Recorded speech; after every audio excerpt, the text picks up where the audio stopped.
Donc je viens vous parler aujourd'hui des soins au quotidien et c'est vrai qu'il vaut mieux partir de la base, c'est-à-dire l'hygiène et les émollients. Donc pourquoi est-ce qu'il faut qu'on parle de l'hygiène? Parce que mine de rien, l'hygiène est vraiment un préalable aux soins et c'est souvent négligé par le prescripteur. C'est vrai que la consultation est souvent très lourde et on n'a pas le temps forcément de demander comment est-ce que vous vous lavez, avec quoi vous vous lavez et quel émollient vous utilisez. Bref, on a tellement de choses à raconter que c'est quelque chose qui peut passer à la trappe. Et puis malheureusement, c'est que cette hygiène, elle est rarement adaptée et une hygiène mal adaptée est une perte de chance pour le patient. Donc, la première chose, la base, avec quoi notre patient se lave? Donc c'est vrai qu'on a envie de se laver avec des produits qui sentent bon, qui moussent, qui sont appréciables, mais ces produits ne sont pas forcément toujours très bien adaptés pour les peaux qui ont une dermatite atopique. Et donc il est conseillé des produits dermatologiques que vous avez en officine, comme par exemple des huiles lavantes qui permettent d'avoir un pouvoir graissant jusqu'à 20%. Des gels ou des crèmes lavantes, des syndettes, des pains dermatologiques. Il est vrai que les patients ont un grand panel de choix. À lui de trouver celui qui lui convient le mieux. Là où il faut les conseiller, c'est qu'il vaut mieux éviter les savons.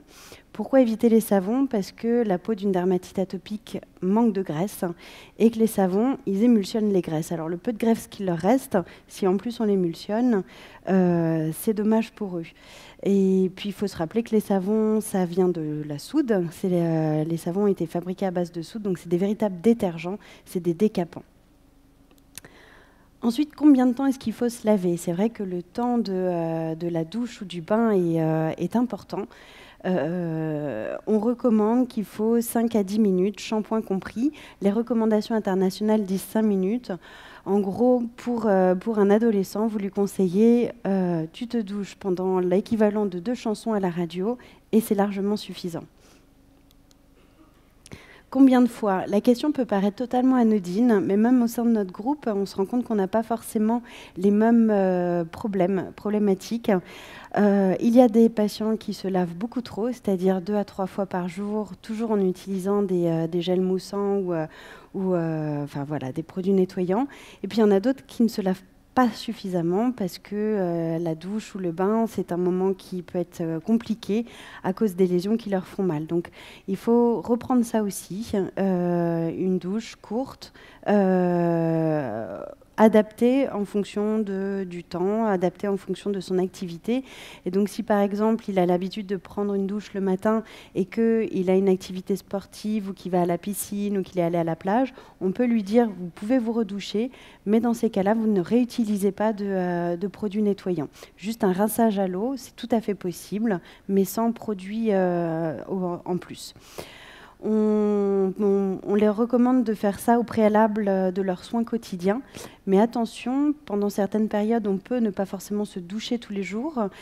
Ça n'empêche pas qu'il faut qu'il s'applique ces dermocorticoïdes s'il en a besoin. Donc si le patient ne se douche pas, ça ne doit pas être un frein à ne pas appliquer les dermocorticoïdes.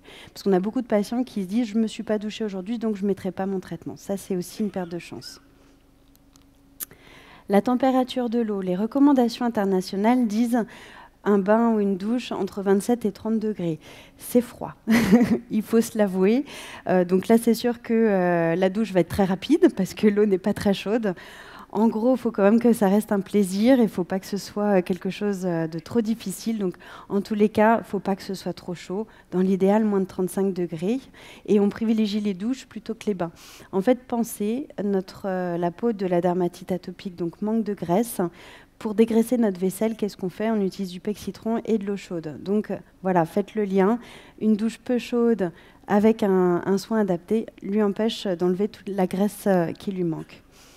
On adapte aussi notre hygiène en fonction du climat et de la saison. Il est vrai que pendant l'hiver, on n'est pas forcément obligé de se laver tous les jours. Les enfants, en fait, on a tendance à trop se laver. Et on a tendance à vouloir trop laver les enfants aussi. Donc l'hiver, c'est vraiment pas nécessaire de les laver tous les jours. Et en été, en revanche, quand on est parti à la plage, à la mer ou quoi, on peut se rincer à l'eau, tout comme quand on a fait une activité sportive. Alors maintenant, à vous de jouer. Nous venons de parler des produits d'hygiène, de comment utiliser son hygiène au quotidien. Nous allons parler des émollients. Les émollients, à quoi servent-ils? Alors les émollients, c'est la crème hydratante. Hein. Donc, question 1, à espacer les poussées. Réponse 2, à empêcher la pénétration des irritants ou des allergènes. Question 3, à traiter la peau sèche. Question 4, à remplacer la crème à la cortisone. Les bonnes réponses sont espacer les poussées, empêcher la pénétration des irritants ou des allergènes et traite la peau sèche. Qu'est-ce que c'est que l'émollient? L'émollient, c'est le traitement de fond, c'est le geste au quotidien que doit faire le patient. La peau de la dermatite atopique, c'est comme si c'était un mur de briques, mais dans lequel il manquait le ciment. Et le ciment, c'est ce que va apporter les émollients. La peau de la dermatite atopique, c'est comme si c'était un buvard. En fait, elle absorbe tout, elle a plein de trous, c'est comme une éponge. Et en fait, le but de l'émollient, c'est ce qui va permettre de rétablir cette barrière cutanée, de restaurer cette protection. Et donc, on passe du buvard au film alimentaire. Le principe, c'est qu'en effet, ça va espacer les poussées parce que c'est le traitement de fond quotidien. Donc, le fait de protéger, de restaurer cette peau, ça va espacer en effet les poussées. Ça va surtout empêcher la pénétration des irritants et des allergènes parce que c'est là où est tout le problème, c'est que tout ce qui pénètre est considéré hostile et donc il va y avoir de l'inflammation. Donc, empêcher la pénétration va empêcher l'inflammation. Et enfin, ça traite en effet la peau sèche. La mauvaise réponse, elle ne remplace pas la crème à la cortisone. Et ça, c'est vraiment une notion qui est très importante. C'est que le traitement de la dermatite atopique, au quotidien, ce sont les émollients. Et en phase d'attaque, ce sont les dermocorticoïdes. L'un ne va pas sans l'autre. C'est vraiment une donnée qui est importante. On donne aussi souvent, quand on fait de l'éducation thérapeutique, on donne des images. On imagine 2 verres d'eau. L'un a de l'huile à l'intérieur et l'autre n'en a pas. L'huile étant plus légère que l'eau, l'huile va se mettre au-dessus. On pose ces 2 verres sur des radiateurs. Qu'est-ce qui se passe? Le verre qui n'a pas d'huile, l'eau va toute s'évaporer. Le verre qui a l'huile, l'eau ne s'évapore pas et restera bien en place. Là, l'émollient, c'est ce qui va permettre à ce que l'eau reste bien en place dans la peau. Donc en pratique, quelle est la quantité qu'on conseille à notre patient? On lui dit c'est environ 30 grammes par jour. Alors c'est un petit peu compliqué de dire au patient, alors vous allez appliquer 30 grammes par jour. En gros, il faut lui dire qu'il a besoin de 1 voire 2 flacons par mois pour appliquer sur l'ensemble du corps tous les jours. Là où c'est important aussi, c'est qu'un émollient bien appliqué, ça ne doit pas prendre plus de 2 minutes. Et si le patient vous dit « je passe bien 15 minutes dans la salle de bain à me crémer », c'est que clairement, il ne se crème pas bien et qu'il va y avoir une difficulté d'observance s'il prend trop de temps dans ses soins. Donc en utilisant la technique de la coccinelle blanche, c'est-à-dire qu'on applique l'émollient par petites touches successives sur l'ensemble du corps et ensuite on étale, ça ne doit pas prendre plus de 2 minutes. Et si le patient vous dit « mais j'aime pas, ça colle, c'est pas agréable, je me sens tout poisseux », c'est qu'il en met trop, tout simplement. Ensuite, quel est l'émollient qu'il faut utiliser? Eh ben, on n'a pas forcément d'émollient en particulier à recommander. Il faut surtout laisser le choix au patient. Donc, n'hésitez pas à lui donner des doses d'essai pour qu'il se fasse à l'idée. Parce que si l'émollient pique, gratte, c'est que le choix n'est pas du tout adapté et qu'il faut en changer. En revanche, si l'émollient pique sur une lésion active, c'est normal. On pourrait lui mettre du beurre, on pourrait lui mettre n'importe quoi, ça le piquera forcément. Ensuite, il est important de connaître et de pouvoir recommander quel type d'émollient selon l'échelle du pouvoir hydratant. Donc, le plus hydratant, c'est le cérate.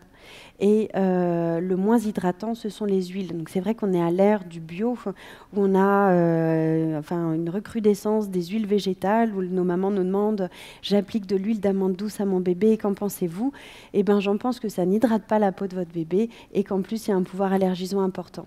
Donc, privilégiez le cérate et le baume, surtout en période hivernale, parce que le pouvoir hydratant est vraiment bon. En période estivale, on peut lui recommander de mettre de la crème. Mais en revanche, si le patient vous dit « j'aime pas vraiment le baume, vraiment j'arrive pas à l'appliquer, je l'applique que quand j'y pense, mais en revanche la crème, je trouve que c'est beaucoup plus fluide et ça j'arrive à l'appliquer tous les jours », eh bien n'hésitez pas à lui dire « allez, mettez de la crème si c'est ça que vous arrivez à mettre tous les jours ». Les émollients plus, c'est-à-dire ceux qui contiennent un principe actif qui a une activité anti-inflammatoire, sont maintenant bien référencés dans les guidelines européennes. Donc vraiment, vous pouvez y aller les yeux fermés. Donc quel est l'émollient idéal? L'émollient idéal pour moi en tant que soignant, c'est celui qui a peu d'ingrédients, qui n'a pas de parfum, qui n'a pas de conservateur, qui a un coût accessible. Mais l'émollient idéal, c'est celui qui va faire plaisir aux patients. Et donc pour terminer, j'aurais envie de dire que l'émollient à choisir, s'il convient aux patients, nous, il nous convient. Donc je vais laisser maintenant la parole au Dr Audrey Nussbaum pour parler des anti-inflammatoires topiques.